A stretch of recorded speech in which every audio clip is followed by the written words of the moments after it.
భారతదేశంలో ఇప్పటివరకు 278 రకాల సర్పాలు ఉన్నాయని, అందులో కొన్ని జాతులు విషపూరితం కానివి, మిగిలిన 61 జాతులు విషపూరితమైనవని స్నేక్ సొసైటీ సభ్యుడు యశ్వంత్ అన్నారు. కాశీపేట మండల కేంద్రంలో తెలంగాణ మోడల్ స్కూల్ నందు అటవీ శాఖ అధికారులు ఫ్రెండ్స్ ఆఫ్ స్నేక్ సొసైటీ ఆధ్వర్యంలో సర్పాలపై విద్యార్థులకు ప్రత్యేక అవగాహన కార్యక్రమం నిర్వహించారు. ఈ సందర్భంగా ఎఫ్టీఓ విజయ్ కుమార్ మాట్లాడుతూ, సర్పాలు అంతరించిన ఎడల రైతుల ధాన్యం పాడు చేసే ఎలుకలు, కీటకాల సంఖ్య పెరిగి ధాన్యం పడే అవకాశం ఉందని తెలిపారు. తెలంగాణలో సాధారణంగా 4 రకాల విషపూరిత సర్పాలు మాత్రమే ఉన్నాయని, మనం తగు జాగ్రత్తలు తీసుకుంటే పాము కాటుకు దూరంగా ఉండొచ్చని, ఇంటి పరిసరాలను శుభ్రంగా ఉంచుకుంటే మన పరిసరాల దరిదాపుల్లోకి రావని సూచించారు. పాము కరిచినప్పుడు ఆ ప్రదేశం నందు కట్టుకట్టడం లాంటివి చేయకూడదని, నోటి ద్వారా ఆ ప్రాంతం నుండి రక్తాన్ని స్వీకరించడం వల్ల ఇద్దరికీ ప్రాణాపాయం ఉంటుందని, ఐస్ గడ్డలు, కరెంట్ షాక్ ఇవ్వడం లాంటివి చేయకూడదని, వీలైన తొందరగా ప్రథమ చికిత్స అనంతరం దగ్గరలోని హాస్పిటల్ తీసుకెళ్లినట్లయితే ప్రాణాపాయం నుంచి బయటపడొచ్చని తెలిపారు.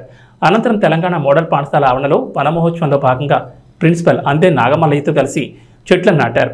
ఈ కార్యక్రమంలో స్నేక్ సొసైటీ సభ్యుడు రాకేష్, అటవీ శాఖ అధికారులు బి ప్రవీణ్ నాయక్, గౌరీశంకర్, ప్రభాకర్, శ్రీనివాస్, యుగేందర్, గణేష్, కళాశాల ప్రిన్సిపల్ అందే నాగమల్లయ్య, విద్యార్థులు పాల్గొన్నారు.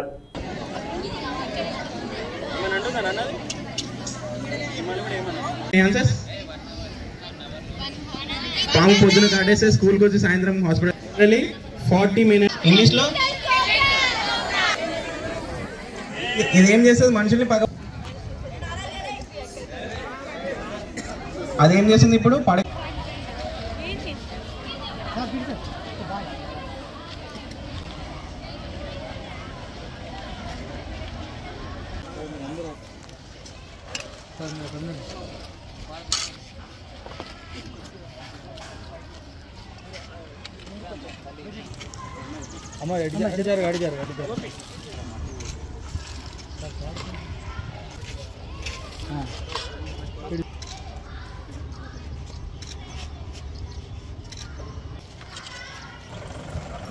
వాటిని ఇంటీరియర్స్లో, ఫారెస్ట్లో వాళ్ళకి అంటే వాటికి అనువైన ప్రదేశంలో ఎలా వదిలిపెట్టాలా, ఎలా రెస్క్యూ చేయాలి, దానివల్ల ప్రమాదం ఏంటిది, ఇవన్నీ మనకు చాలా వివరంగా చెప్పడం జరిగింది.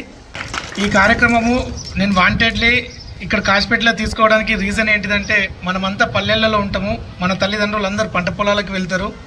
వాళ్ళు తెలుసో తెలియక స్నేక్ బైట్కి గురి అవ్వడం వల్ల చాలామంది ప్రాణాలు కోల్పోతున్నారు. ఎందుకు అనంటే, ముందుగా పాము కరిచినప్పుడు ఫస్ట్ మనం చేయాల్సింది ఏంటిదంటే భయపడకూడదు, భయం అనేది ఉండకూడదు. ఆ టైంలో అఫ్కోర్స్ చాలా భయం అనేది ఉంటుంది, బట్ భయపడడం వల్ల ఏంటిదంటే బ్లడ్ ప్రెషర్ అనేది తొందరగా పెరగడం వల్ల బ్లడ్లోకి ఆ వెనం అనేది తొందరగా స్ప్రెడ్ అవ్వడం వల్ల క్లాటింగ్ అవ్వడమో లేకపోతే నర్వస్ సిస్టమ్ పైన ఎఫెక్ట్ చూపించడం ఇలాంటివి జరుగుతుంటాయి. సో పాము కరిచిన వ్యక్తికి ఎప్పుడు కూడా మనం ధైర్యాన్ని ఇవ్వాలి.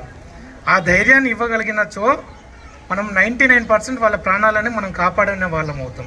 సో మనం ముందుగా వాళ్ళని ఇబ్బంది పెట్టకూడదు. ఇందాక చెప్పినట్టు ఎక్కడైతే బయట అనేది జరిగిందో ఆ బయట ఉన్న ప్రదేశాన్ని మాత్రం డిస్టర్బ్ చేయకూడదు. సో మనం తొందరపడి ఏది చేసినా కూడా వాళ్ళు ఇబ్బందిలో పడతారు. ఇవన్నీ చిన్న చిన్న ట్రిక్స్ పాటించితే కనుక మనం ప్రాణాల నుండి వాళ్ళని బయటపడేసిన వాళ్ళం అవుతాం.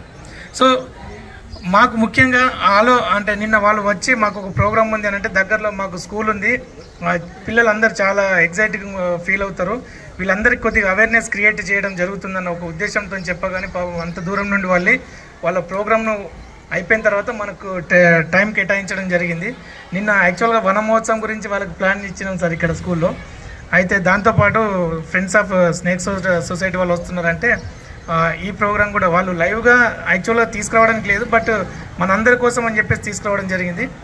సో ఇదంతా మీరందరూ కూడా దీన్ని పాజిటివ్గా తీసుకొని మీ తల్లిదండ్రులకి, మీకు తెలిసిన వాళ్ళందరికీ కూడా స్ప్రెడ్ చేస్తారని ఈ మెసేజ్ని ఈ అవకాశం ఇచ్చిన ఈరోజు వన మహోత్సవం సందర్భంగా తెలంగాణ మోడల్ స్కూల్ కాశీపేట స్కూల్లో విద్యార్థులకు అడవుల పరిరక్షణ, పర్యావరణ పరిరక్షణ, చెట్ల పెంపకం గురించి చైతన్యం కలిగించడానికి ఒక కార్యక్రమం తీసుకోవడం జరిగింది. ఇట్టి కార్యక్రమంలో స్నేక్ షో అంటే స్నేక్స్ గురించి, విష సర్పాలు, విషం లేని సర్పాల గురించి వాళ్ళకి చైతన్యం కలిగించడం జరిగింది. అలాగే వన మహోత్సవం సందర్భంగా ఈ స్కూల్లో మొక్కలు నాటడం జరిగింది విద్యార్థులతో కలిపి. వారికి వాళ్ళ చదువులో భాగంగా పర్యావరణం గురించి, అడవుల పరిరక్షణ గురించి చైతన్యం కలిగించడం జరిగింది.